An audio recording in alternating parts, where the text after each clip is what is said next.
It's Open Line Friday. Rush Limbaugh, try this headline. Now, here's another example where I printed it out and it doesn't give me the source. I'd have to click on the link. Doesn't matter. It's legit. Obama administration makes new rule to compel diversity in neighborhoods.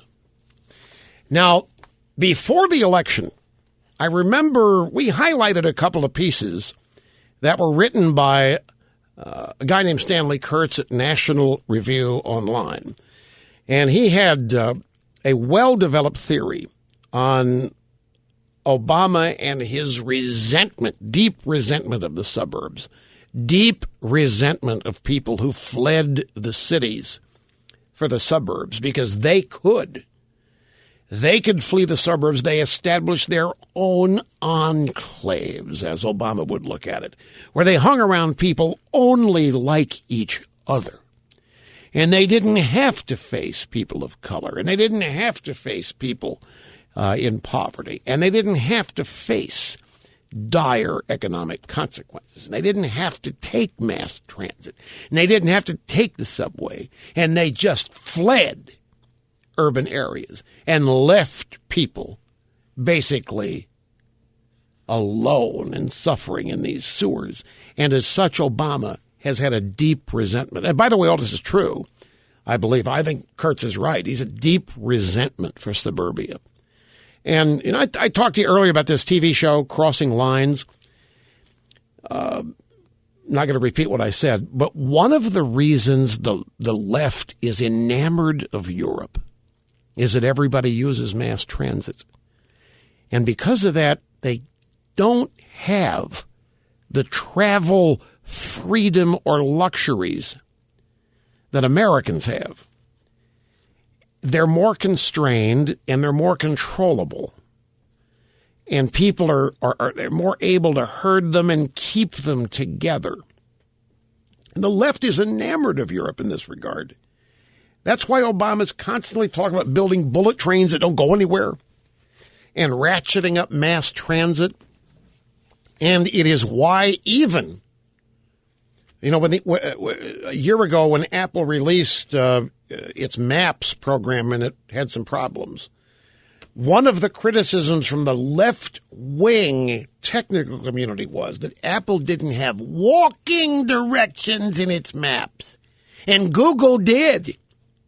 And as such, Apple sucked because a lot of these people don't have the money for a car and they have to walk where they're going and they can't get there unless Google tells them how. I'm not making this up. This mindset doesn't believe in suburbia, doesn't like suburbia, doesn't like the freedom of it, doesn't like the flight aspect of it. They want people congregated in the cities. Stanley Kurtz is exactly right. Suburbia, by the way, is also an electoral threat to Obama. You can take a look at where Obama and the Democrats win elections, and it's in deep urban areas, large population centers. The spread out. You take a look at that map where you've seen county by county, and that map is all red. The map that Bush wins, the map that voted for Romney, the map of the Continental 48 is all red except for New York, L.A., San Francisco, Seattle, Chicago, Detroit. Outside of that, this country's red. Obama doesn't like all that red. Liberals don't like all that red. It's I thought Kurtz was honest. It was a little esoteric to make it an election issue, but it was still interesting. In a move that some claim is tantamount to social engineering, the Department of Housing and Urban Development, the regime, is imposing a new rule that would allow the feds to track diversity in America's neighborhoods and then push policies to change those it deems discriminatory. So the federal government wants control over the diversity of neighborhoods, and they want to define it.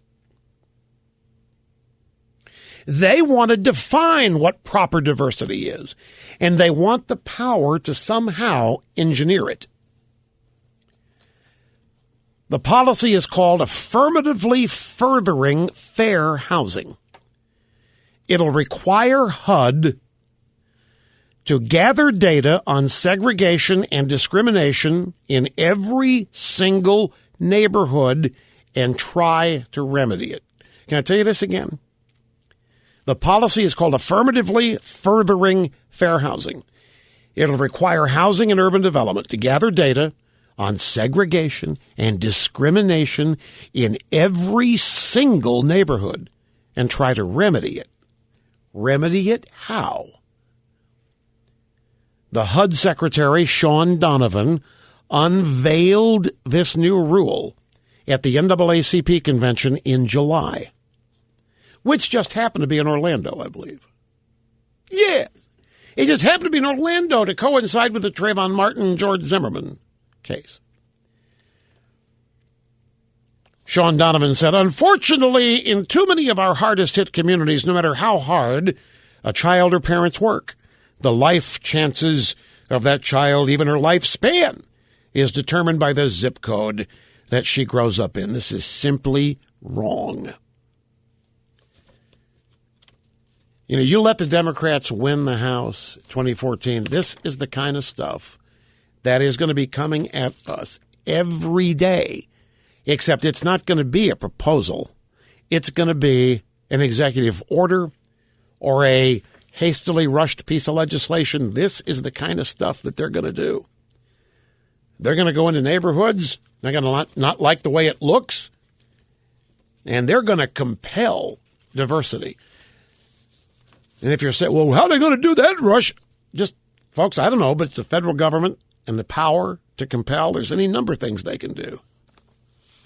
Regulation, intimidation, denial of services, you name it. There's all kinds of things federal government can do to punish, say, a neighborhood that's not diverse as they want it to be. And don't believe that these people won't do it. Now, they're going to portray this as something wonderful and great, and it's going to make America greater. The diversity is the key to anything involving humanity being successful. And, of course, that's a crock. But it's all about control. It's all about you not living your life the way Barack Obama or Michael Bloomberg or take your pick, any Democrat. You're not living your life the way they think you should. You have been warned.